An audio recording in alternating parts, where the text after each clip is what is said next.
Boa noite a todos, boa noite, gente. Fazendo às vezes aqui do nosso colega Rodrigo, que está viajando, hoje a gente vai dar continuar, dar dar um passo adiante na nossa formação continuada, né? Hoje, com o tema infecções das vias respiratórias na infância. E quem vai falar para a gente é o Maurício, mas antes de fazer a apresentação dele, a Maura vai falar um pouco para a gente. A Maura vai moderar essa aula, né? E eu vou fazer só a abertura. Só lembrar uma coisinha que eu queria pedir para todos e para divulgar, para disseminar essa informação com todos que vocês têm contato. Estão abertas as inscrições para o ACLS, a gente botou o link aí no chat, né?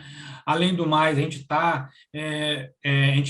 pede que vocês mandem mensagens para a Casa do Cooperado com sugestões de tema, como tem acontecido aqui, né? E de antemão, eu agradeço tanto a Maura quanto a Maurício, agradeço a todos. Eu não vou poder ficar até o fim hoje, porque eu tenho um compromisso logo a seguir, e é isso. Basicamente é isso. Semana que vem o Rodrigo está de volta, ele reassume isso aí, tá bom? Obrigado, gente. Obrigado, Valeu, Maurício. Bruno. Obrigado, Maura. Abração. Abraço. Boa noite, pessoal. Eu estou com um probleminha aqui na câmera. Vocês vão ouvir só um pouquinho a minha voz nesse início, tá? Agradecer primeiro ao Maurício, tá? Para quem não conhece, ele é pediatra, é pneumologista e alergista. E a gente está vivendo um momento de aumento, né, exponencial aí dos casos de respiratórios, né, gripais, tanto nos consultórios quanto no atendimento do pronto-socorro infantil. E aí eu solicitei que ele viesse dar essa aula que ele já deu para a gente antes da pandemia, que foi excepcional, né? E ele gentilmente aceitou o convite de estar aqui falando para a gente um pouquinho, né, sobre esse momento que a gente está vivendo, né, e como a gente abordar melhor essas crianças e esses quadros, tá? Então, com vocês aí o Maurício. Vai deixar as perguntas primeiro, Maura? O pré-teste, né? Faz o pré-teste, Vou dar um tempinho para vocês responderem, tá? O pré-teste. Vou iniciar a primeira pergunta. Está aparecendo para vocês? Tá, para mim tá. Podem marcar uma opção.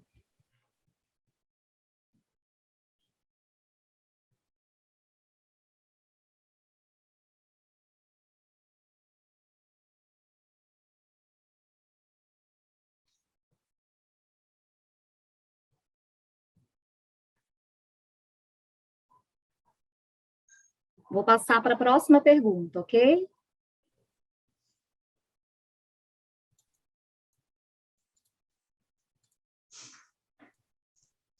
Pergunta 2.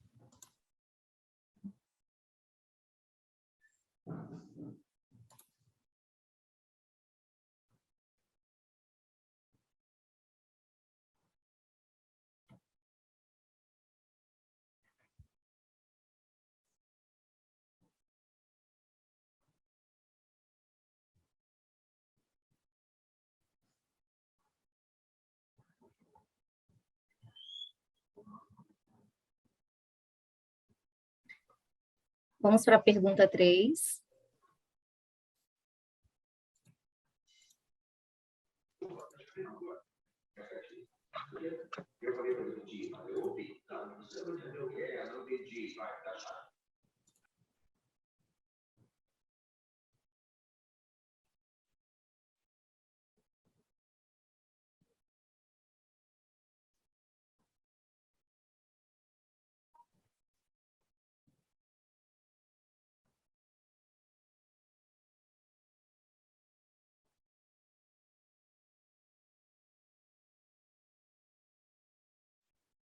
Encerrar a pergunta.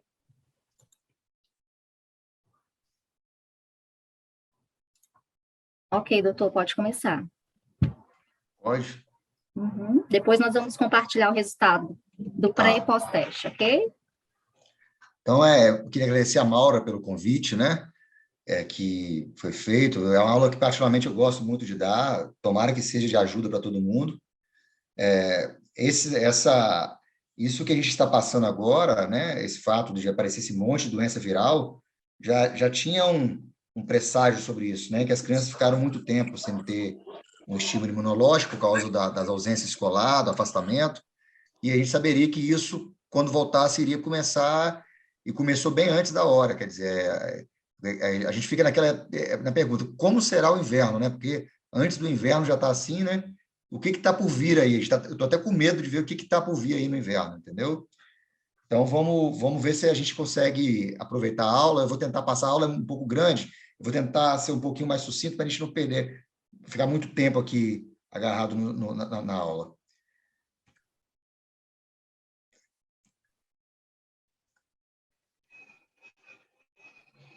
Não está passando, não? Estava passando. Por que será que não está passando aqui? Doutor, Oi. clica na setinha. O senhor está na seta do computador? Tô. Eu tinha passado aqui na setinha. Agora não está. Será que eu tenho que fechar? Minimiza a tela e abre de novo para a gente ver se vai dar certo. Espera aí, deixa eu fechar aqui. Espera aí. Tá. Fechei aqui. Deixa eu ver agora. Não. Espera aí. Eu tinha passado a aula, estava passando direitinho na setinha. Agora não está passando, não. Dá um clique com a setinha em cima da imagem, doutor, para ver. E depois clica de novo, 2 vezes. Ah, foi. Aí. Vai ser então assim, então, né? Então tá bom. Deixa eu ver se vai voltar aqui, peraí. Ah, voltou. Beleza. Então foi. Então tá. Então a gente vai começar a falar sobre o resfriado comum. Então, a gente tem a tendência, né, das crianças terem mais infecções virais e principalmente com a entrada na escola. Então, de modo geral, né, pode ter de 3 a 8 infecções virais por ano. Eu converso muito com os meus pacientes que a criança na idade escolar, a criança que dá o início à escola, na verdade, ela pode ter de 10 a 12 infecções virais por ano. Praticamente uma por mês, né? Tem vezes que tem até 2 por mês, né? Então, isso aí de ter 3 a 8 é variável, porque dependendo da idade, quando a criança atinge uma maturidade imunológica melhor, ela vai começar a ter menos infecções, que aí vai ser em torno de 3, 4, 5. Mas o início da idade escolar, que é o fator primordial da infecção viral, que aí ela vai ter de 10 até 12 infecções virais por ano. E aí está falando aí de 10 a 15%, vai ter mais ainda, né? Então, tem de 3 a 8 e alguns vão ter de 10 a 12. O que a gente tem que tranquilizar, igual vai muito paciente no consultório, é tranquilizar os pais, porque os pais eles vão atrás de coisas que possam ajudar. Botou alguma coisa que aumenta a imunidade, meu filho, não aguento ver meu filho doente, e a gente tem que explicar que isso é normal, que é uma tendência da iniciação escolar da criança. E ter paciência que, à medida dos anos vão passando da escola, a tendência é melhorar. O segundo ano vai ser melhor que o primeiro, o terceiro vai ser melhor que o segundo, e assim vai melhorando a imunidade da criança. Nos Estados Unidos, você chega a ter 16 milhões de consultas ano, né? E os resfriados, eles vão envolver os seios da face. Então, a gente vai ter mais para frente lá, que a gente vai relacionar muito o resfriado com algumas questões de pessoas tentarem dar diagnóstico de sinusite, e apenas um resfriado. Então, o resfriado, se fizer um raio-x de seios de face numa criança com resfriado, vai dar alterado, mas não é uma sinusite que você precisa tratar com antibiótico. Por isso que hoje é descartado a ideia de fazer raio-x em criança, para dar diagnóstico de sinusite. Então, hoje, até isso no pronto-socorro, eu vejo que a tendência de não pedir raio-x para seios de face é bem grande. Então, até foi tirado isso aí. Isso foi um importante passo que a gente deu, de não aceitar raio-x de face para dar diagnóstico de sinusite em criança. E os principais vírus, e vocês podem ver que o coronavírus já estava aí, ó. Então, o coronavírus não existiu agora, né? Então, esse vírus que veio agora foi um vírus diferente, né? Então, antigamente, ele já era uma das causas de resfriado, junto com o rinovírus, e o vírus sensicial respiratório, o adenovírus, o influenza e o parainfluenza. Então, você tem o quadro da infecção, que você tem o contato com o vírus, ele tem a penetração, né, inoculação viral, você tem a geração da inflamação, então a fisiopatologia da infecção é inflamatória, e dependendo do local que ele penetra, né, ele vai causar, se for no nariz, ele vai causar obstrução nasal, a coriza, se for na faringe, vai dar dor de garganta.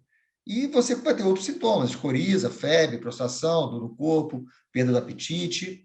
E a tosse, ela está presente geralmente em 60% a 80% dos casos. Então, isso é muito importante, a gente saber que o resfriado, né, o quadro infeccioso viral, ele tem dor de garganta, ele tem febre, ele tem abatimento e tem tosse. Então, são coisas que distinguem de uma infecção de garganta que é por bactéria. A bactéria, geralmente, quando ela se instala, né, na via aérea, quando a via aérea é superior, né, lógico, né, geralmente ela não tem uma causa de sintomas virais. Geralmente não tem tosse, não tem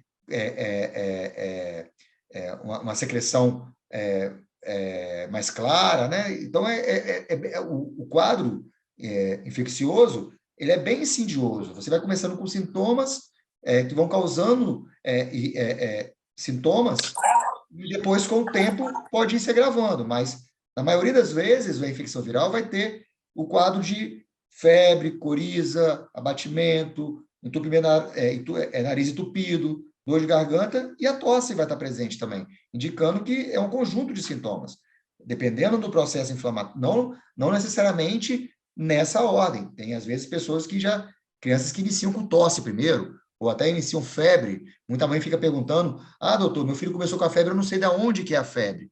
Espera e vê se vai aparecer algum sintoma. Eu falo que pediatra não é adivinho, não adianta que não vai chegar um paciente com febre e você descobrir de onde é a causa logo. Então, tem que tentar ver se aparece algum sintoma que direcione o diagnóstico.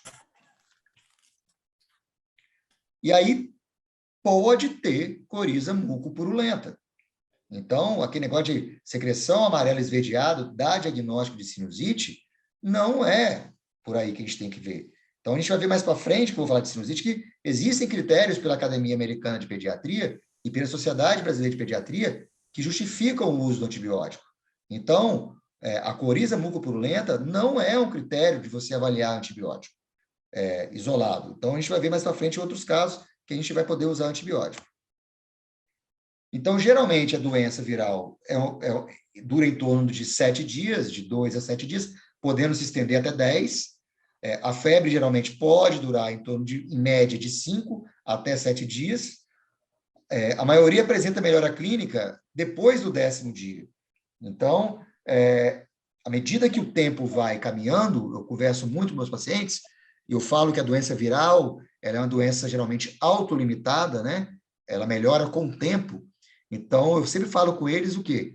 Para observar o dia após o outro.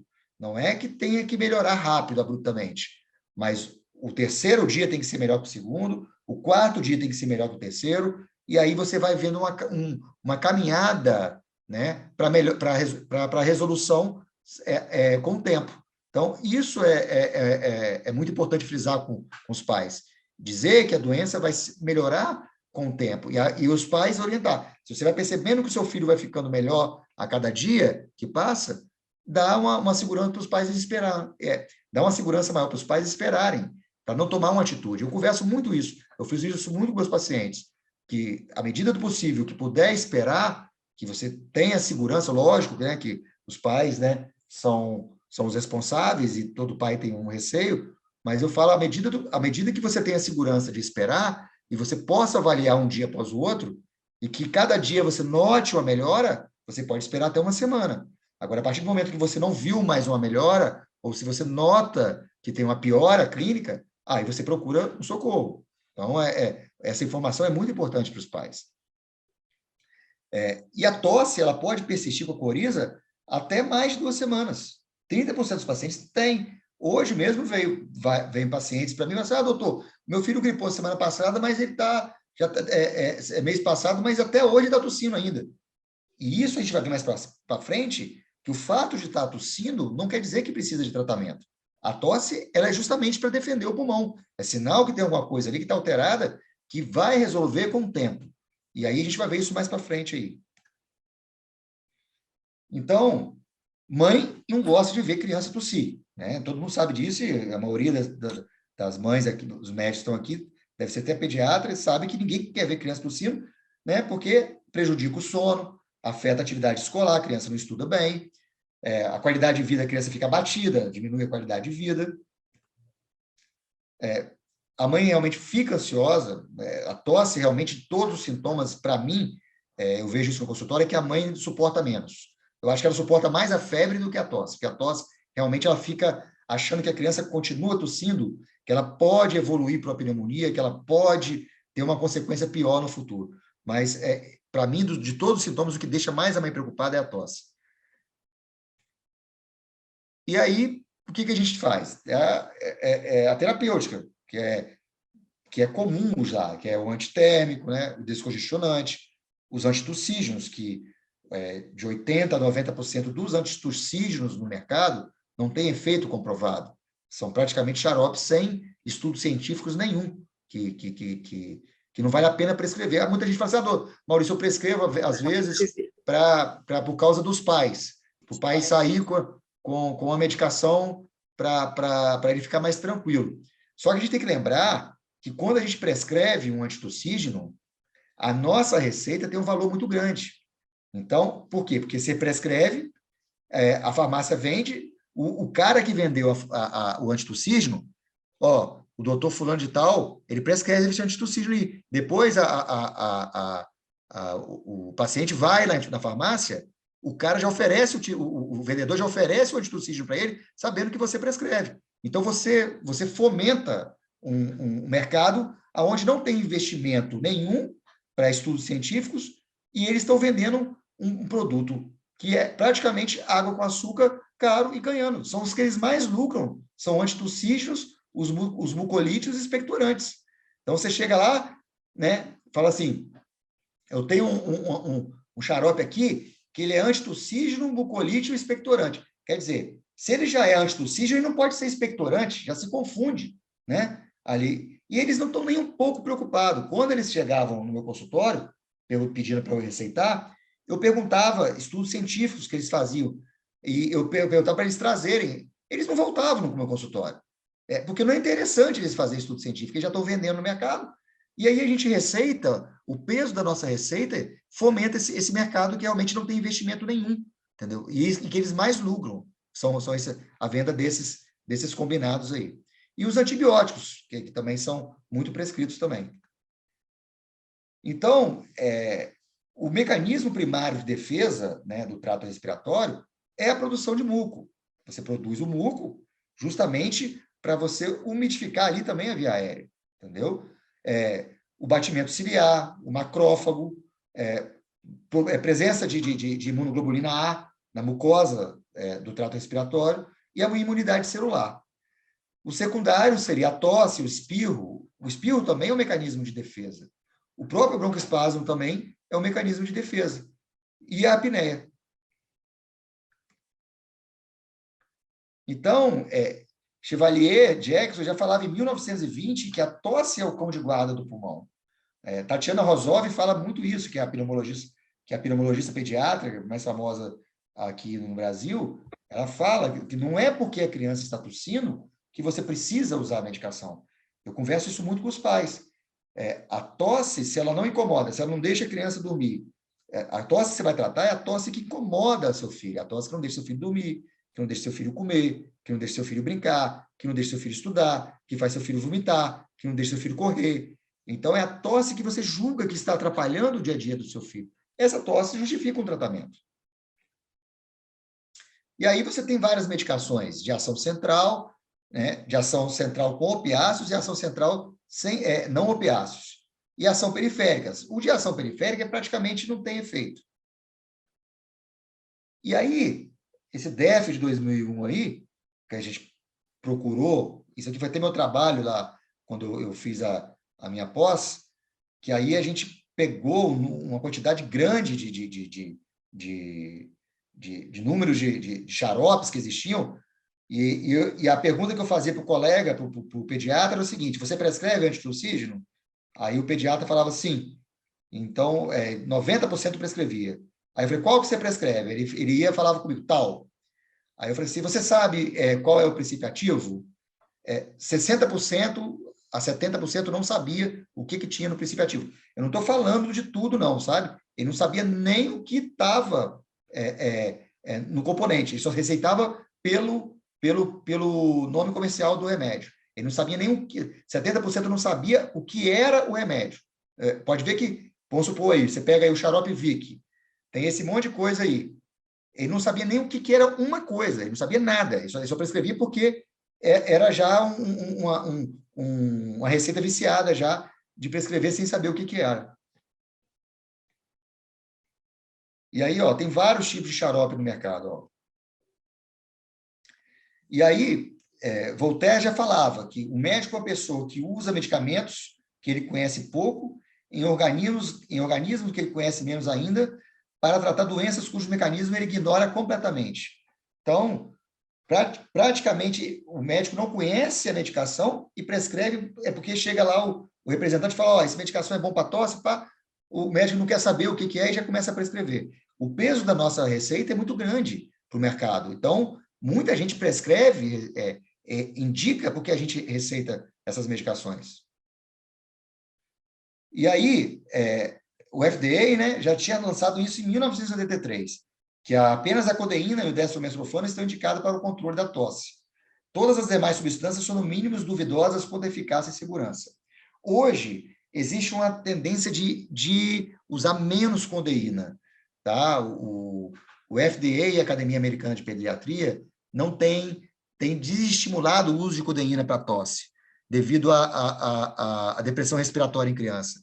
Tem tido muita associação com a apneia, com depressão respiratória, então eles estão desestimulando o uso de codeína para tosse em criança. Então, a codeína é um fármaco mais eficiente no tratamento da tosse, contraindicação relativa para menores de 2 anos, pode causar dependência, tem alguns efeitos colaterais, né? Vômito, constipação, sonolência, agitação, e a dose é de 1 a 1,5 mg quilo dia de 3 a 4 vezes. No mercado, a gente tem o melacodite e o codeína. Né? Se não me engano, eu acho que até no Hospital do Unimed tem a codeína, xarope. E o dextrometrofano é um isômero da codeína. Ele é um não narcótico, né? Não apresenta propriedade analgésica, a codeína tem propriedade analgésica, eleva o limiar da tosse e a apresentação de 1 mg quilodose. No mercado, a gente tem o L-fenicol. E isso é um trabalho, é uma revisão da Cochrane, feita em 2018, em abril de 2018, em que eles fizeram um estudo em crianças, né, para avaliar o mel no tratamento da tosse. Então, foi uma revisão muito bem feita, um trabalho, isso aqui foi feito, foi feita uma revisão bem grande e foi mostrado o quê?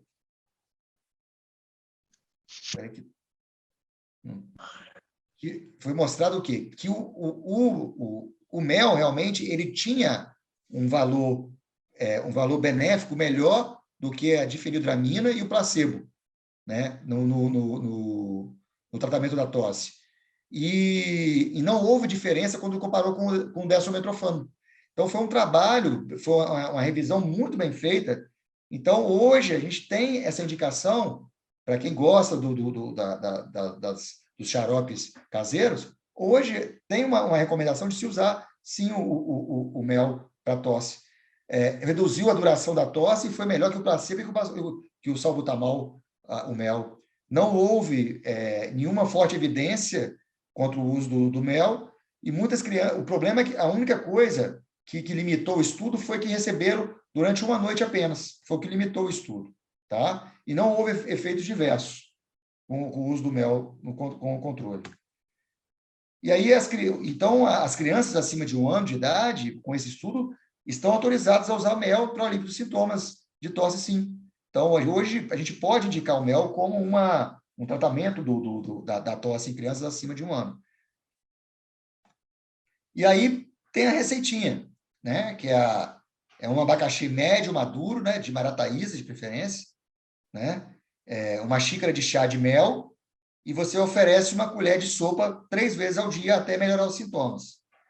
E tem um modo de preparo, que é aí, ó, que você pica o abacaxi, leva ao fogo, deixa cozinhar, acrescenta a xícara de mel, mistura, amassa com garfo até soltar o caldo, espera esfriar, coa, né? O que sobrar de líquido no coa é o que é o xarope. E aí você deixa na geladeira armazenado por uma semana. Então você pode oferecer, né, uma colher de chá, uma colher de sopa 3 vezes ao dia desse produtinho aí. Eu já estou fazendo isso já, tá? Definição, mucolíticos, né? São fármacos capazes de agir sobre o muco, provocando fragmentação e ruptura das fibrinas glicoproteicas de secreção. A grande maioria dos xaropes fibroníticos, mucolíticos, não servem, não fazem esse efeito. Aí tem no mercado acetilcisteína, bromexina, carbometilcisteína, ambroxol e a DNase. Desses aí, os únicos realmente que têm efeito é a acetilcisteína por via inalatória e a alfa-dornase, que é o pulmozine, que a gente usa muito no fibrocístico, que é um mucolítico. Então, a acetilcisteína por via oral não tem efeito comprovado. Por via inalatória, sim. Então, não vou me pegar muito, senão vai ficar muito extensa a aula. Então, os mucolíticos, o uso oral é, no mínimo, controverso. A DNA, o alfa-dornase, né, que é o pulmozine, e a acetilcisteína por via inalatória, elas realmente são eficazes. Então, a gente tem a acetilcisteína por via inalatória, promove a liquefação das secreções, pode causar broncoespasmo e hemoptise, e alguns efeitos colaterais dele aí que também pode acontecer. A hipersecreção brônquica é um resultado de um processo inflamatório. Então, a mãe notou, meu filho tem uma tosse com catarro.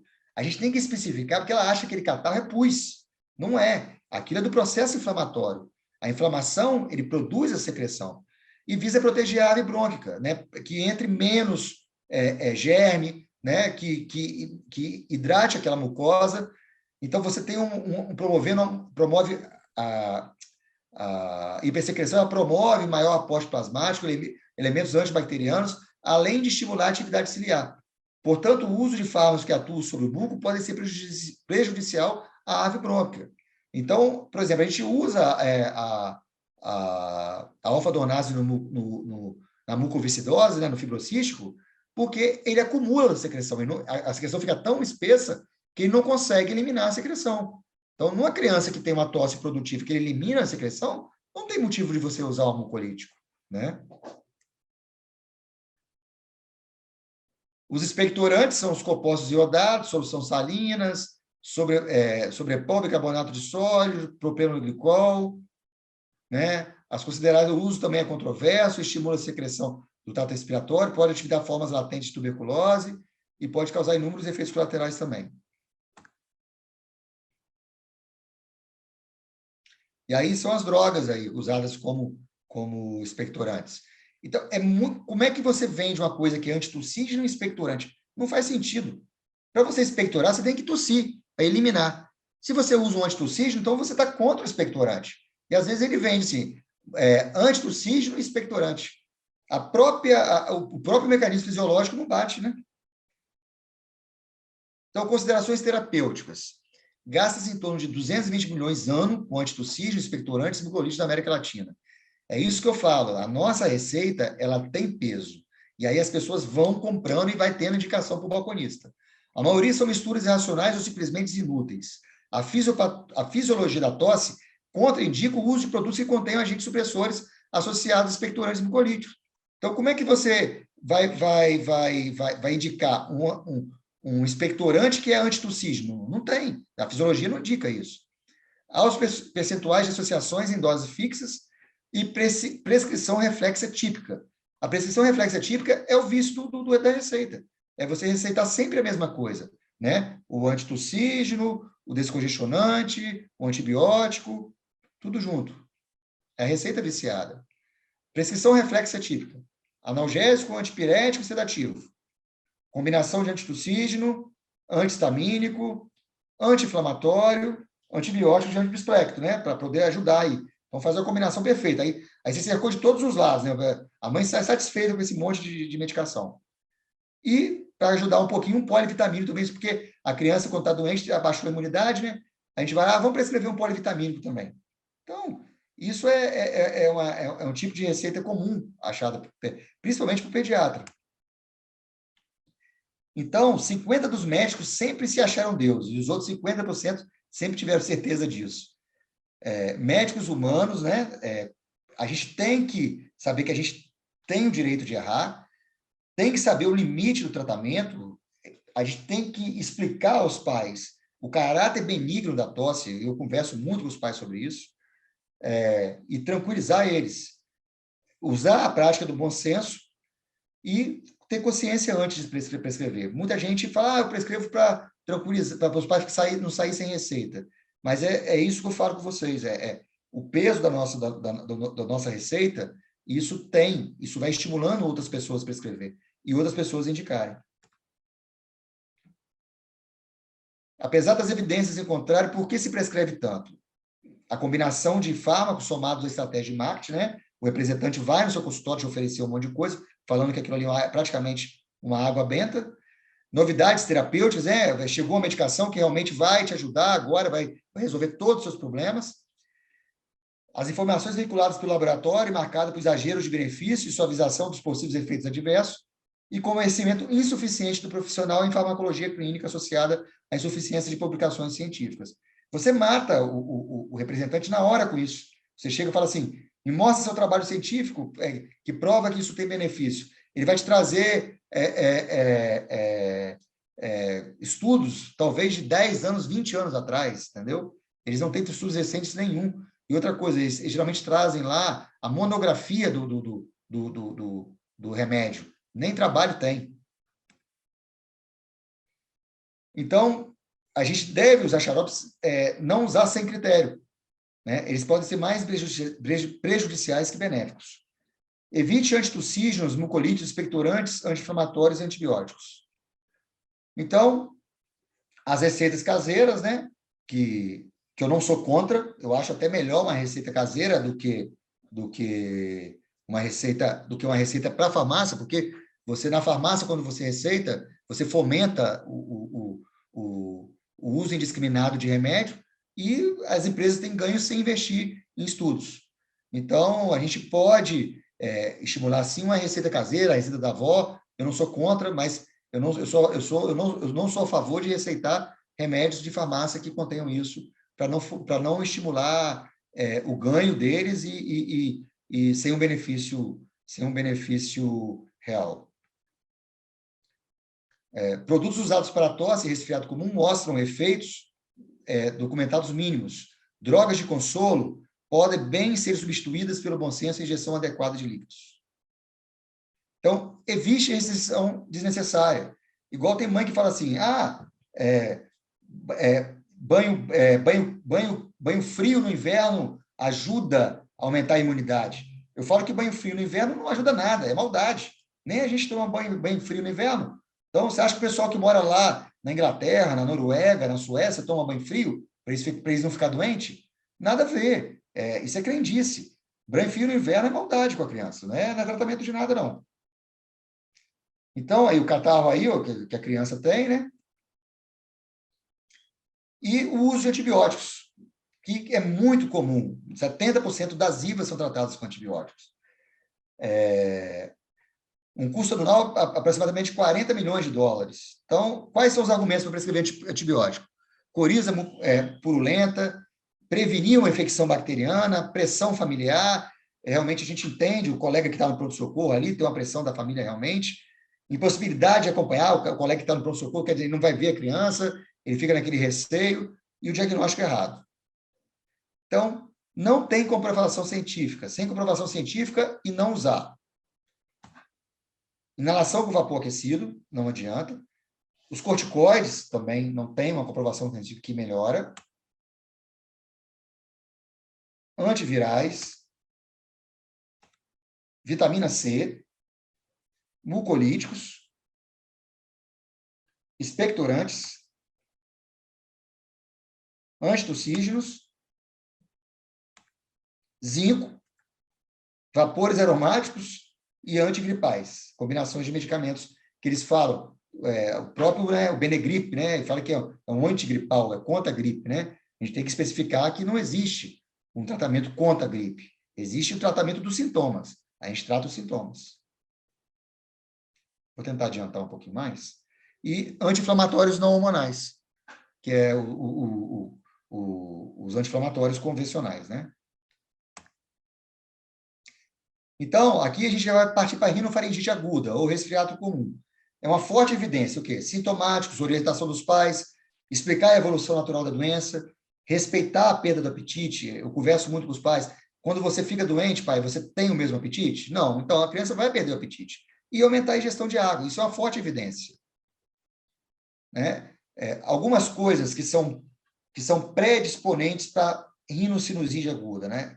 A IVAS. Então, nenhuma criança acorda com o nariz entupido, com secreção verde, tendo febre, e está com a rinocinusite bacteriana ali. Primeiro, você geralmente tem uma infecção prévia. Você tem uma IVAS primeiro. E depois que você pode evoluir com uma rinocinusite aguda bacteriana. Primeiro, a rinocinusite, ela é viral. Depois que ela pode se tornar bacteriana. Então, tem caminho para você andar, tem água para passar debaixo da ponte até você dar esse diagnóstico de bacteriana. A prima infecção, ela é viral. Então, algumas coisas que ajudam a dar o diagnóstico da rinocinusite. Então, a rinocinusite tem um diagnóstico diferencial de vírus e bactérias. Né? Então, no diagnóstico visual, no diagnóstico clínico, no exame físico, é muito difícil dar essa diferença. Então, mas a gente vai ver mais para frente que tem como a gente diferenciar com o tempo. O valor diagnóstico da rinocinusite bacteriana, aguda bacteriana. A rinorreia, 71% a 80% das vezes. A tosse é muito comum, principalmente ao deitar pelo gotejamento posterior. A febre não é obrigatória, pode estar presente. E a obstrução nasal é mais comum no pré-escolar. Então, o diagnóstico presuntivo de sinusite bacteriana, ela é feito quando a criança ou adolescente apresentar, isso é recomendação B, sinais e sintomas de resfriado comum por um longo período, geralmente acima de 7, 10 dias. E qualquer rinorreia acima de 10 dias. E tosse que piora à noite. Um resfriado mais grave, com febre maior de 39 graus, com rinorreia, edema, com duração maior de 3 dias. Então, isso é muito comum. Muita gente fica assustada com febre alta. A febre alta nas primeiras 24, 48 horas, ela é comum. A partir do terceiro dia de febre, ela tem que abaixar. Aquilo que era alta já tem que começar a vir menor. Então, isso é sinal que as coisas estão resolvendo. Se a febre continua alta no terceiro dia, pode, com rinorreia presente, com abatimento da criança, pode ser sinal de sinusite aguda bacteriana. E resfriado, que após 5 dias piora. É aquela história. Ah, doutor, meu filho estava vindo bem com a gripezinha, no 4º dia, 5º dia, 6º dia, agora ele está abatido, não está querendo levantar, com muita dor de cabeça. Quer dizer, o que estava caminhando para a resolução, houve uma piora. Então, isso pode ser sinal de sinusite bacteriana.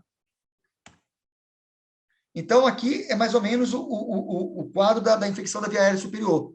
Você tem a febre alta nos primeiros 2, 3 dias, né? E com aumento dos sintomas respiratórios. Depois, a febre cai, os sintomas respiratórios, eles permanecem alterados durante um certo período e eles começam a cair depois dos 7 dias. E a febre começa a ser menor depois do terceiro dia. Esse gráfico é muito importante. Então, a febre alta nas primeiras 48, 72 horas, ela pode persistir. A partir do terceiro dia, ela tem que melhorar.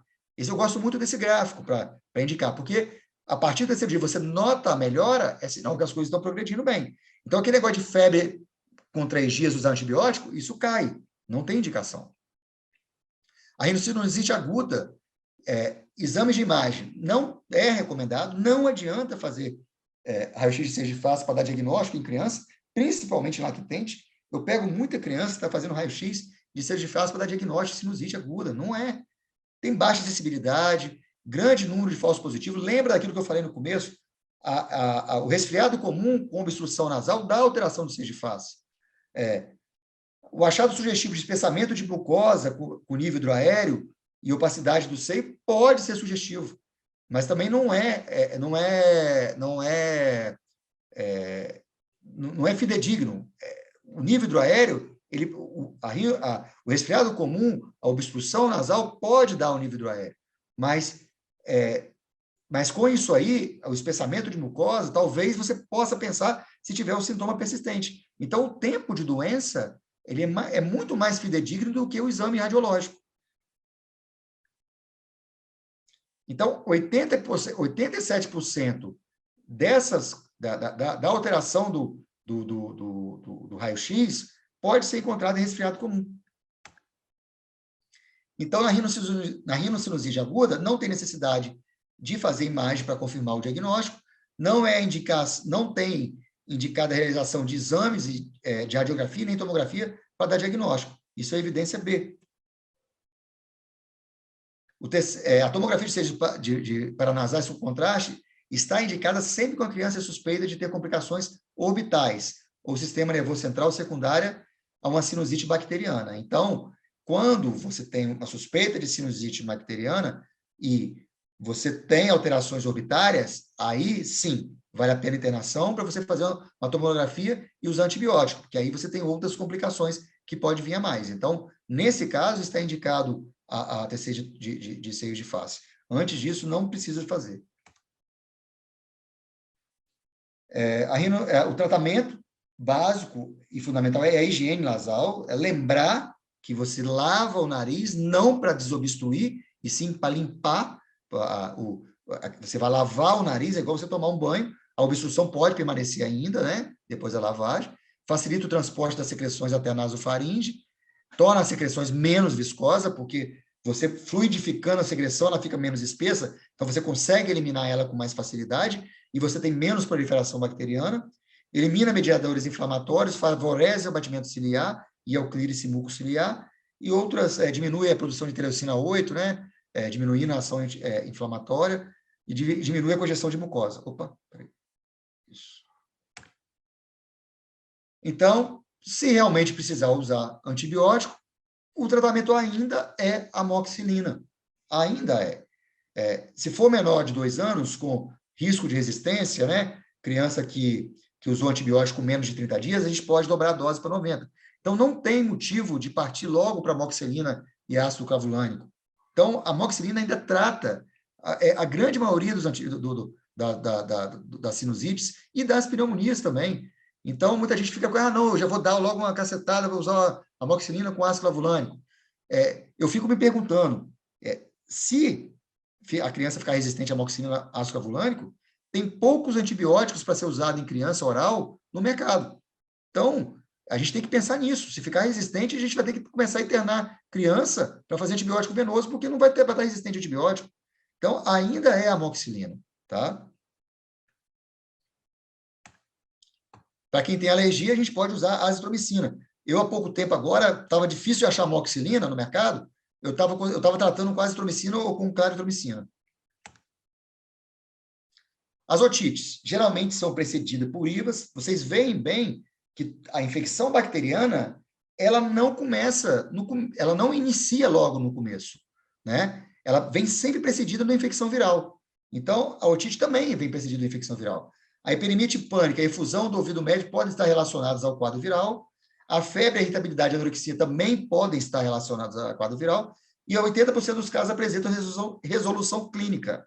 Existe um trabalho grande na Europa, com acho que mais de 500 crianças, em que foram dados o diagnóstico de otite e que eles que tinham otite viral, e eles resolveram acompanhar essas crianças, e a grande maioria delas, em torno de 90%, evoluíram de forma favorável, sem ter que usar antibiótico. Então, um tímpano normal e um tímpano alterado, uma otite viral e uma otite bacteriana. Vocês notam que, a otite serosa, vocês notam que você tem um nível hidroaéreo na otite serosa, né? E uma otite bacteriana. Então, a otite média aguda, a sugestão da Sociedade Brasileira de Pediatria é mais ou menos essa conduta. É uma idade maior ou igual a 2 anos, com intensidade, você vai ter uma conduta expectante com idade maior ou igual a 2 anos. Se os sintomas forem leves, você não tem sinal de abatimento e a temperatura que, sei lá, for menor que 39, você pode esperar essa criança por 48 horas. E se não tem história de antecedentes de otite. E quando você vê a membrana tipânica, você nota que ela está vermelha. Então, esse tipo de criança, você pode ter uma conduta expectante e reavaliar em 48 horas. Eu falo, a dor não é o principal sinal, e nem a vermelhidão. Então, se a criança não tem sinal de abatimento, você dá um analgésico, você consegue melhorar o estado da criança, a dor melhora, o estado geral da criança está melhor, você pode avaliar em 48 horas. Agora, se você permanece tendo dor após 48 horas, mantendo febre, aí você já justifica usando o antibiótico. Agora, se for uma criança menor de 2 anos, né, com o estado geral comprometido, com febre persistente, outros antecedentes de otite, e você vê um abalamento da membrana tipânica, você já tem indicação de usar o antibiótico. Mas isso não é o comum que a gente pega na maioria das vezes, a gente sabe disso, que a maioria das vezes é uma criança que dá para esperar e a gente reavaliar. Então, a otite média aguda, geralmente, para você ter um real motivo de usar um antibiótico, e isso eu estava numa aula uma vez de pediatras que fizeram otorrinolaringologia, e os colegas falaram, você pensa muito em otite bacteriana quando for bilateral. A dor de ouvido for bilateral, você pode pensar bem que pode ser otite bacteriana. Agora, quando for unilateral, dá para tentar esperar, dá para você ser uma conduta mais permissiva. Você pode esperar um pouco mais e reavaliar depois. Agora, realmente, quando for uma otite bilateral, com dor bilateral, a gente pode pensar realmente que pode ser uma otite bacteriana mais rápido. E o tratamento, geralmente, é o alívio da dor. A conduta é não usar o antibiótico não influencia na dor. Em quais pacientes a gente tem que avaliar a conduta expectante, se o estado geral é bom, se a dor não é persistente por muito tempo, a gente pode esperar. E o retardo do início do antibiótico, né, você tem alta taxa de cura espontânea. Então, se você esperar um pouco, você tem a melhora da otite sem necessariamente usar antibiótico. E o uso precoce de antibiótico, você vai ter a preocupação de usar, de fazer resistência bacteriana. Então, quando considerar o uso do antibiótico com a idade, com a gravidade, o estado geral do paciente, isso para o pediatra é muito importante. Criança que está correndo, falando que o ouvido está doendo, geralmente não tem nada grave, não é? E a certeza do diagnóstico. O antibiótico pode ser atrasado até 48, 72 horas nasquelas crianças maiores de 2 anos com otite média aguda leve. Então, se a gente puder esperar e acompanhar, e eu oriento também meus pacientes, não é o fato de estar com o ouvido vermelho e dor de ouvido que precisa usar antibiótico. Então, analgésico, observa, estado geral, dá analgésico, melhora, brinca, pula, vamos esperando. Persistiu a dor depois de 48 ou 72 horas, aí talvez valha a pena entrar com antibiótico. Aquela relação, quando eu fiz pediatria, de relação de otite com meningite, isso já caiu, realmente não tem essa relação direta da otite com a meningite. Você pode ter, sim, a relação da otite com a mastoidite, mas com a meningite realmente não tem chance. Antigamente a gente fala, não, tem que tratar a otite porque senão vai virar meningite. Então isso a gente já caiu, isso não foi observado. Então a conduta sempre expectante, ela garante isso. Então a gente tem que aliviar a dor do paciente, né? Não vou deixar ninguém ficar sentindo dor, ninguém quer sentir dor. E orientar os pais. O tratamento também é a amoxicilina, tá? Então, se pensar em resistência, a gente pode dobrar a dose para 90. Então, não tem razão de usar a amoxicilina e ácido clavulânico. Em caso de alergia à amoxicilina, usar macrolídeo, de preferência, claro, etromicina. As faringoamigdalites. Vamos lá. Então, algumas amostras aí, né? Então, quando a gente vê essas petequias em palato, isso dá um favorecimento de etiologia viral. Isso aqui provavelmente é o Coxsackie vírus, né? Que é a heperangina, que faz esse tipo de petequias aí. Então, muita gente vê isso aqui e acha que é bacteriano, vai usar antibiótico. Não, isso geralmente é um sinal de vírus, né? E aí a gente tem algumas diferenças de vírus e bactéria. Primeiro, que os vírus, eles acometem mais lactentes, principalmente abaixo de 3 anos, mas abaixo de 5 anos também é favorável. Geralmente, a infecção viral na faringe, ela tem associada a síndrome gripal. Então, ela tem coriza, tem obstrução nasal, tem febre, tem tosse, dor de garganta, e pode ter exudato amigdaliano. Então, a infecção, isso é muito... Eu queria frisar isso aqui agora. Geralmente, a infecção bacteriana, e tem o otorrino assistindo aí, que eu estou vendo, ela não tem sintomas gripais. A bactéria, ela dá o quê? Febre, abatimento, dor, né? E a prostração. É isso que dá. Ela não dá nariz entupido, não dá tosse, não dá coriza. Então, pegou uma criança com dor de garganta, garganta vermelha ou com exudato, vírus também pode dar exudato, gente. A mononucleose infecciosa é uma dessas, entendeu? Então, viu exudato, mas está com o nariz entupido, escorrendo, tossindo, é viral. Isso é claro. Eu queria, se já entendesse isso, vai te ajudar grande. Ah, doutor, meu filho está tossindo, nariz entupido, começou a dor de garganta. Você olhou lá, está vermelho, ouviu o pus, é vírus. Eu faço isso nos meus pacientes. E eu falo, ó, pode ver que vai melhorar. E melhora com o tempo. Agora, a criança que tem abatimento, dor, prostração e febre sem sintomas gripal, pode ser sinal de infecção bacteriana. Ok? E, geralmente, também tem o gânglio cervicais. Geralmente, na criança que tem infecção viral, não tem hipertrofia de gânglios cervicais. Na infecção bacteriana, tem. Então, a dor de garganta é a terceira maior queixa nas consultas. Você tem a faringoamidalite e a faringotonsilite, são o mesmo nome. E a viral, realmente, ela é a mais frequente, principalmente em crianças abaixo de 3 anos. E os principais vírus estão aí, ó, Cosac e adenovírus. São os principais vírus. Você pode ter o herpes, né? O herpes vírus também, que o Epstein-Barr, que é da mononucleose infecciosa. E a faringoamidalite viral, tá aí, foi aquilo que eu falei. Você tem o quê? Sintomas de o quê? Vírus. Sintomas de resfriado. Febre, coriza, rinorreia, tosse, rouquidão. Aliás, rouquidão, geralmente, em criança, é sinal de vírus. A bactéria, geralmente, ela não causa rouquidão. Na época, eu não cheguei a pegar, mas na época, quando tinha a epiglotite pneumophilus, a criança não tinha rouquidão, ela tinha afonia. Então, o hemófilos antigamente causava afonia. Eu não cheguei a pegar, mas em livro a gente estudava isso aí. A rouquidão, em criança, principalmente com sinais de coriza e tosse, é por vírus. Então, quando a mãe chega e fala, doutor, meu filho está ficando rouco, eu falei, espera que ela vai gripar. Às vezes é até um dos primeiros sinais. Hiperemia difusa de orofaringe, com ou sem exudato. Vírus dá exudato também, gente. O curso é rápido, geralmente melhora de 3 a 4 dias, e não precisa de antibiótico terapia. Então, ó, à esquerda, uma amígdala normal, à direita, uma amígdala hiperemiada com um ponto, com exudato ali, ó. Isso é vírus. Tem exudato, ó. A mononucleose infecciosa, ela é uma infecção viral que ela dá exudato, mas ela dá outros sinais também. Ela dá estomatite, ela dá hepatosplenomegalia, ela pode dar exantema, tá certo?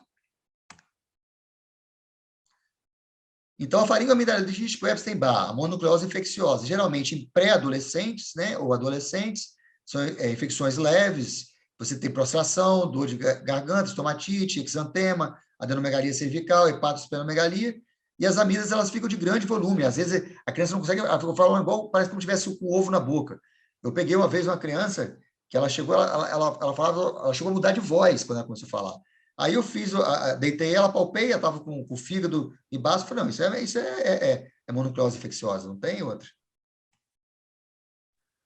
A faringoamidalite aguda, que é a Cosac, que é a heparangina, né, que é aquilo que eu falei das vesículas, que a gente vê lá no pálato, né? Então, pode dar dor, pode dar disfagia, e às vezes a criança não aguenta engolir também. Isso é vírus. Aí, ó, você vê vesículas lá, ó. E petequias também, né? A gengiva estomatite herpética, que aí você já comete a bochecha, né, os lábios. E a bacteriana, que 90% das vezes é pelo Streptococcus beta-hemolítico do grupo A. Você pode ter complicações por febre reumática e glomerulonefrite. Hoje, com o uso de antibiótico mais facilitado, a gente tem pegado menos aí, né? Pelo menos tem muito tempo que eu não vejo uma febre reumática, imunoglomerulonefrite por complicação de faringoamigdalite bacteriana. Você tem um quadro clássico, você tem o quadro de prostração, abatimento, calafrio, né? Tudo que pode sugerir, né, uma infecção mais grave. A criança tem um abatimento muito claro sobre isso. E, geralmente, crianças acima de 3 anos, principalmente acima de 5 a 15 anos. Criança abaixo de 5 anos, geralmente, é viral. E aí tem uma apresentação dos casos. Então, de acordo com os anos, você vê claramente que abaixo dos 5 anos, a tendência de ser infecção por bactéria é menor. E ele tem um pico depois dos 5 anos, principalmente de 7 aos 8, aos 9 aí. Então, você tem o exudato amigdaliano, tem adenopatia cervical, coisa que você não tem na viral. Então, a gente tem que fazer a palpação do pescoço, você tem uma presença de 30% a 60%. Você pode ter as petequias do palato associado ao exudato amigdaliano, uma hiperomia acentuada de úvula, febre geralmente alta, e você não tem sinais de doença viral. Você não tem tosse, não tem sinal de coriza, não tem espirro, não tem nada. E você pode ter o exantema escalatiforme. Então, olha a infecção bacteriana, né? Você tem o edema da úvula e você tem até petequias lá. Aqui não dá para ver exudato, né? A da direita você vê o exudato. Ó. Então, ali você não tem tanto edema de úvula, mas você tem o exudato bacteriano ali. Também a amoxicilina, então a gente vê que claramente a amoxicilina é a primeira escolha das infecções de vias aéreas superiores, sem indicação de associação com ácido clavulâneo. Tá? Também tem a opção de PV oral, cefalexina e até a azitromicina também. Aí está a azitromicina, claritomicina, clindamicina também. Então, esse negócio de resistência bacteriana, a penicilina ainda, a grande maioria é sensível à penicilina. Então, a amoxicilina continua sendo a primeira escolha. Ah, tá. A amoxicilina usada 2 ou 3 vezes ao dia demonstrou eficácia equivalente. Eu uso amoxicilina 2 vezes ao dia. Hoje existem estudos já usando a amoxicilina 1 vez ao dia, tá? Então, usar a amoxicilina 3 vezes ao dia não tem indicação mais. Eu uso 2, mas já tem trabalhos mostrando, de estudos mostrando trabalhos com amoxicilina 1 vez ao dia só, já tem eficácia. E também antibiótico terapia por 10 dias também não precisa chegar. Então, de 7 dias já está bom já. 5 a 7 dias. E aí, para onde... Quando você recomenda procurar o otorrino para avaliar a infecção, a retirada das amígdalas, a amidalectomia? Quando você tem... na verdade, aqui tem... eu coloquei 5, não. Na verdade, é mais de 4, certo? É de 5 a 7 episódios no ano, ou 4 episódios no ano em 2 anos consecutivos. Ou 3 episódios por ano em 3 anos consecutivos. Aí você tem essa indicação. Então, se você tem mais de 4 episódios por ano, ou se você tem 4 episódios por ano em 2 anos, ou você tem 3 episódios por ano por 3 anos consecutivos. Tá certo?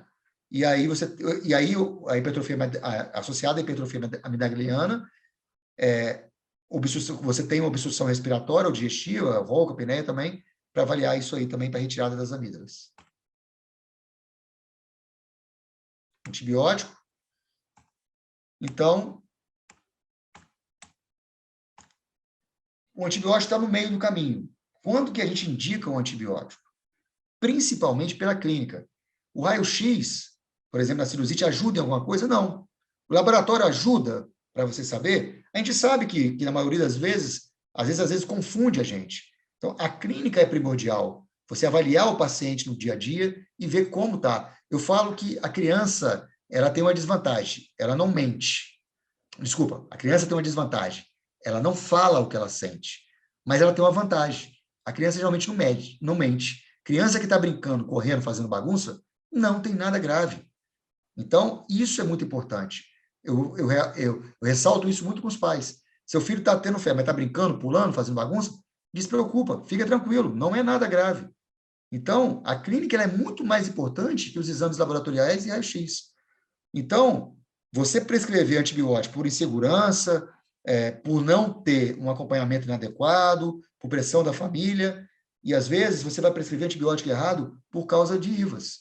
Então, hoje mesmo foi a mãe lá, no meu consultório, que prescreveram antibiótico para ela, porque falaram que a criança estava com sinusite, estava usando amoxicilina, no 6º dia de amoxicilina, ela fez um exantema. Isso é claro, o vírus, quando reage com beta-lactâmico, ele faz esse exantema. Então, quando eu prescrevo amoxicilina para o paciente, e o paciente me liga, doutor, meu filho está no 4º dia, me passou antibiótico, ele está todo pintadinho. Eu falo, putz, passei errado. Não precisava ter usado antibiótico. Então, a reação da amoxicilina com vírus, ele causa esse exantema.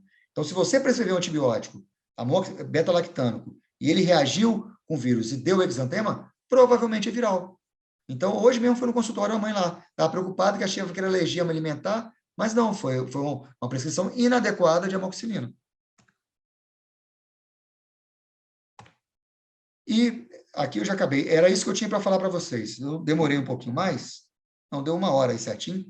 Então, fica aqui a minha ajuda e até a minha orientação no sentido que eu faço dentro do meu consultório. Eu sei que os colegas que estão no PS é um pouco mais complicado fazer essas reavaliações de pacientes que chegam lá. Mas a gente orientando o paciente, talvez ele procure menos o pronto-socorro nesses quadros. Então, talvez eu até desafogue mais. Então, a gente no consultório, a gente tem esse papel de tentar desafogar o pronto-socorro para não ter uma prescrição inadequada de antibiótico, porque o colega que está lá também, ele realmente não vai acompanhar o paciente. Tá? Espero ter sido de ajuda para todo mundo aí e agradeço vocês aí pelo convite aí, espero ter ajudado aí na aula. Muito boa, Maurício. Obrigada. Essa aula, assim, quando eu vi você dando a primeira vez, falei assim, nossa, muito boa, muito excepcional, né? Acho que alguns pontos que a gente pode destacar aqui, né? Vou só tirar meu fone aqui, que fica melhor. Primeira coisa que você falou que eu achei super importante a gente pensar bem no peso que tem a nossa receita realmente. Tanto o peso a nível de uma farmacopeia e desnecessária para essas crianças, né? Quanto ao uso indiscriminado do antibiótico, né? Isso levando a efeitos colaterais nas crianças, aumento de resistência bacteriana, né? Como você disse, nós temos pouca disponibilidade de antibióticos orais, então se a gente já começa utilizando desnecessariamente o antibiótico e ainda utilizando um antibiótico que é a segunda opção, você praticamente está induzindo ali a resistência bacteriana. Então, a gente tem que ter bem claro e ser consciente do nosso papel ali, né? E também no peso financeiro para aquela família, né? Você faz uma receita igual mucolítico, vitamina C, expectorante, né? Aquilo também tem um peso financeiro para aquela família de medicações que são desnecessárias, né? Então, essa frase que você citou, né, o peso da nossa receita, acho que a gente tem que ser bem consciente do nosso papel ali. E mesmo no pronto-socorro, né, eu acho que quando você faz um atendimento adequado, uma orientação adequada, transmite segurança para aquela família de que aquele resfriado pode ter aqueles sintomas, é normal, né? Eu acho que vai ajudar a família a evitar procurar o PS em outras situações como aquela, ou ficar retornando ao PS, como muitas vezes a gente vê, a mãe vai no primeiro, vai no segundo, vai no terceiro dia, né? Então, assim, a sua aula assim, foi maravilhosa, assim, bom que vai ficar gravado para a gente poder ir passando para os outros colegas que não puderam assistir. Muito obrigada mesmo aí pela disponibilidade. A gente vai passar o pós-teste agora, né, doutora? Vamos lá. Isso. E se alguém tiver alguma dúvida para perguntar ao Maurício também, aproveitar aí a presença dele. Se alguém quiser perguntar também, pode também. Enquanto isso, eu vou colocar o pós-teste, ok? Ok.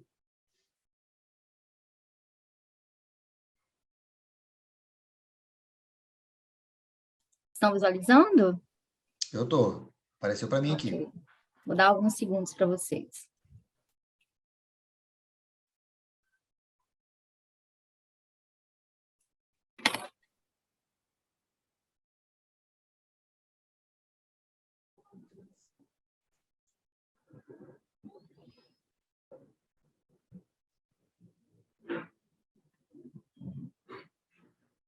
Vou encerrar a pergunta 2 agora.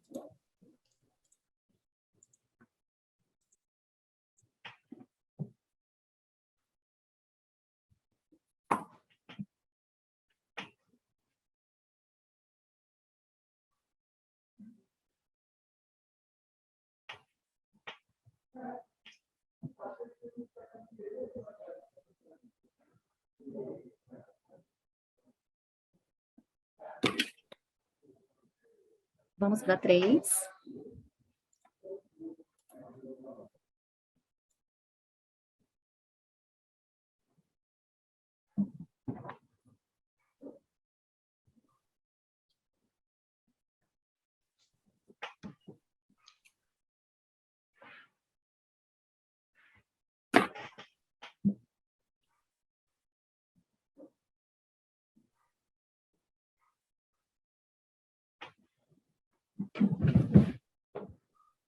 Encerrando a enquete.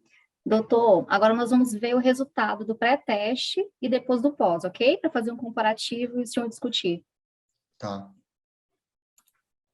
Vamos para a primeira pergunta do pré-teste.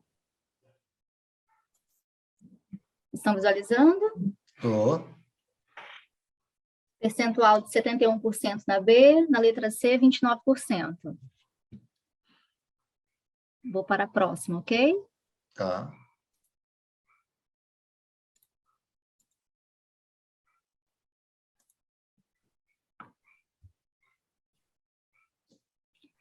Letra A, 10%, letra B, 10%, C, 80%.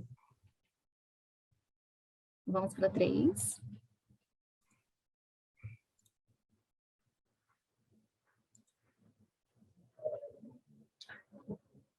Letra A, 73%, letra B, 18%, letra C, 9%. Aí, doutor, no pós-teste, o senhor pode repetir as perguntas, ler e explicar melhor, tá bom? Tá.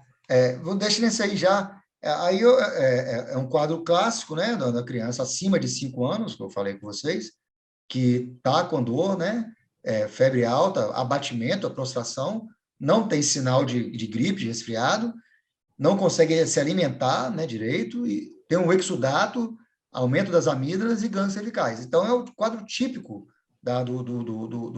da faringoamidalite bacteriana. Né? Lembra sempre, se tiver dor de garganta, vermelhidão de garganta e sinais de vírus, né? Coriza, rinorreia, tosse, rouquidão, 99% das vezes é vírus. Tá? Esse aí é um quadro clássico da bactéria. Ok, doutor, vamos ver os acertos, então, no pós-teste, depois a aula, para ver como é que foi. Pergunta 1, letra B. Estão visualizando? 100%, todo mundo acertou Tá depois. ok, doutor? Ok. Resposta certa? Certa. Vamos para 2.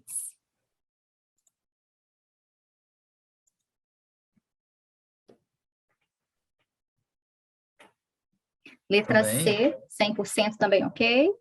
Certo.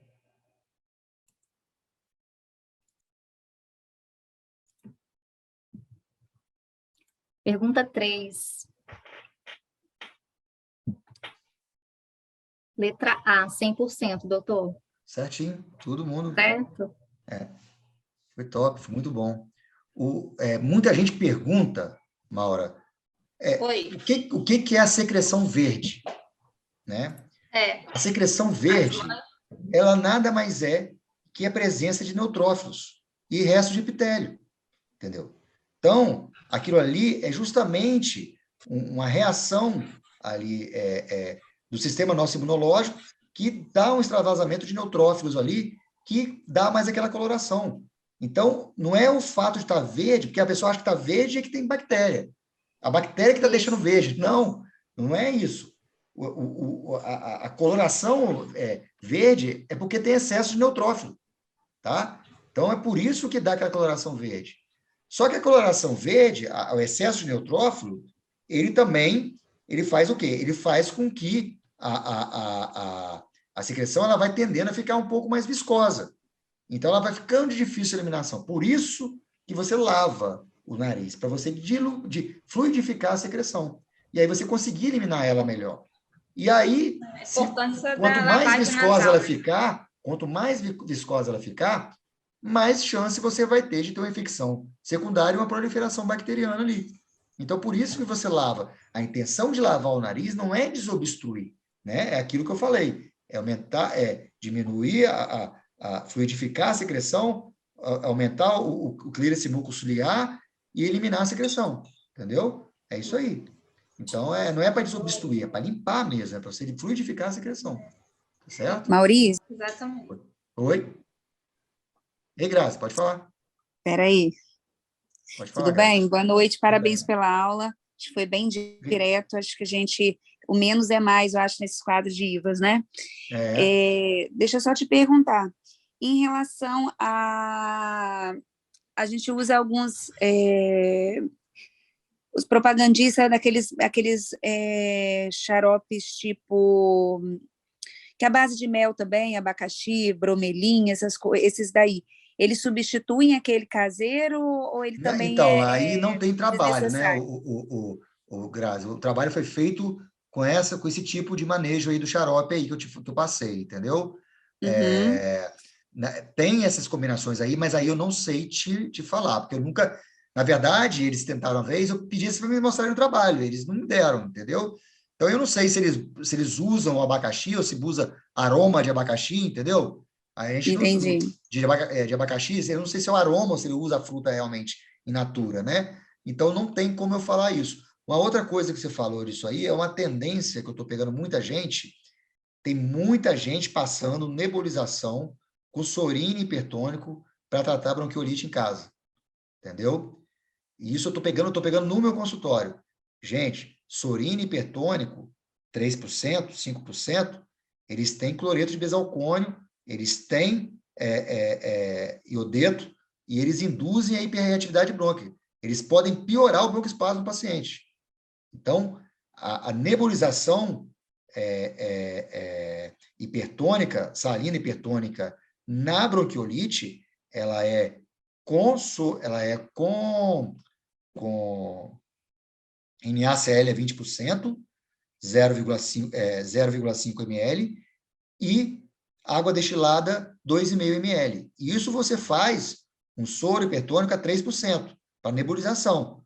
Esse negócio de pegar o sorine 3% e jogar no nebulizador para nebulizar, isso é invenção de moda. Estão inventando moda, estão inventando um novo tratamento. Então, os conservantes que tem nesse sorine H, eles induzem a hiperatividade brônquica. Então, vocês podem piorar um quadro de bronquiolite usando esse tipo de sorine, tá? A maioria dessas soluções hipertônicas nasais, eles têm conservantes, tá? Então, não tem nenhum dado disso aí. Está inventando moda, tá bom? Outra coisa, Maurício, sobre as lavagens nasais, hoje tem muito em moda também aquela lavagem com seringa, né? E também com aqueles dispositivos tipo uma motolia, né? Uhum. Aquilo também a gente vê assim, ajuda bastante, mas a gente vê que faz uma pressão faz uma pressão no nariz muito grande, né? No ouvido. Demais. O que Grazi, você indica? Demais. Não. Gente, hoje foi um casal lá no meu consultório que o pai, ele continuava lavando o soro, ele lavava o soro da narina da criança, mas enquanto o soro fisiológico não saísse pela outra narina, ele não parava de lavar, entendeu? Então, a mãe falou comigo que ele usava uns 20 a 30 ml. Eu falei, ele vai afogar a criança, entendeu? Então, é uma coisa, a seringa com soro fisiológico, ela tem que ser feita de uma forma harmoniosa, porque ela dá uma sensação de afogamento. Hoje, a gente tem alguns dispositivos aí, esses dispositivos JETs, que eles são um pouquinho mais anatômicos, e a névoa, né, ela dá uma sensação melhor na criança, né? Então, esse negócio de jogar soro fisiológico com pressão para dentro da narina, para ter que sair pela outra narina, o otorrino sabe até me dizer melhor que isso. Eu acho isso uma agressão. Eu virei para ele e falei, por que você não pega e faz no nariz dele? Ah, não, no meu nariz não. Eu falei assim, mas você está fazendo do seu filho, deixa a sua mulher fazer no seu, para ver se adianta, para você ver como é que é bom, porque, poxa, tá doida, dá uma sensação de afogamento na criança danada. Nossa Senhora, eu não oriento, Grazi. As modas das redes sociais. Exatamente, eu gosto até mais do JET, né, desses dispositivos JET, porque realmente ele é bem harmonioso, ele tem uma pontinha mais fina para você penetrar com mais cuidado, e ele joga uma névoa fazendo uma espiral. Então, eu tenho uma tendência de usar mais esse, mas eu também nunca li nada dizendo que eles são melhores que os outros, né? Isso já é uma opinião pessoal minha. Talvez o Torrino consiga nos dizer melhor sobre isso, se tiver alguém aí assistindo a gente, entendeu?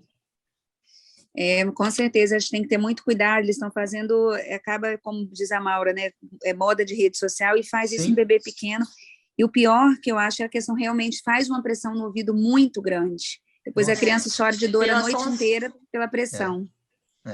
É isso, as crianças menorzinhas, né, estão fazendo 10 ml em bebezinhos lactentes, jovens. O pai estava fazendo hoje 25 em cada narina. 25 ml em cada narina ele estava fazendo. E cai, ele não se continha enquanto não saía pelo outro lado. Falei, puxa, é um estupro nasal. Falei, isso é um estupro nasal. Falei. Tá joia. É muito boa a aula, Maurício. Que bom que vocês gostaram. Alguém tem mais alguma dúvida? Alguém quer perguntar alguma coisa? Eu vou perguntar, já sei a resposta, mas só para deixar gravado aqui para gente, porque os representantes vêm muito também com aqueles medicamentos para aumento de imunidade, né? E algumas pessoas acabam prescrevendo também, sem comprovação científica também, né? Todos. Tá? Existem trabalhos, sim, com algum deles, tá? Eles estão investindo muito nisso, entendeu? Os trabalhos, eles não são conclusivos, tá? Não são conclusivos. Alguns respondem, outros não. A Sociedade Brasileira de Pediatria e a Academia Americana de Pediatria não recomendam o uso para aumentar a imunidade, tá? A gente não tem essa base ainda. Alguns já estão pegando uma outra linha aí já estão usando já com a chance de diminuir a possibilidade de alergia já no futuro, entendeu? Usando em crianças precocemente, e já estão abandonando o negócio da imunidade para ver, porque eles não estão conseguindo firmar em cima disso ainda não. Então, a Academia Americana de Pediatria, a Sociedade Brasileira, ainda não tem essas orientações, não. Eu andei usando um bom tempo, tá? Eu vou falar com isso, eu vou falar que eu usei o Caloba há muito tempo, teve uma época que eu usei muito, há uns 4 ou 5 anos atrás, mas depois eu fui em vários congressos que tiveram aulas e pediram para não usar.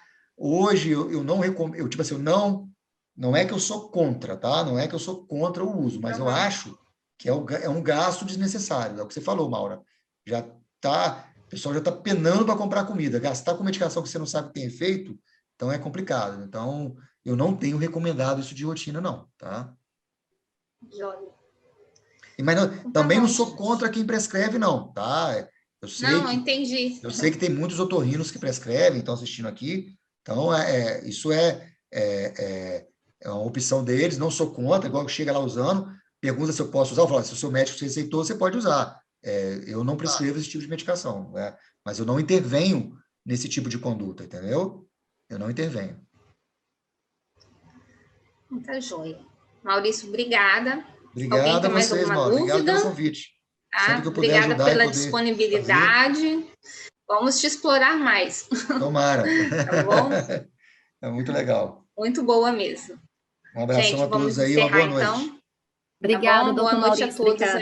Boa noite a todos, um abraço. Boa noite.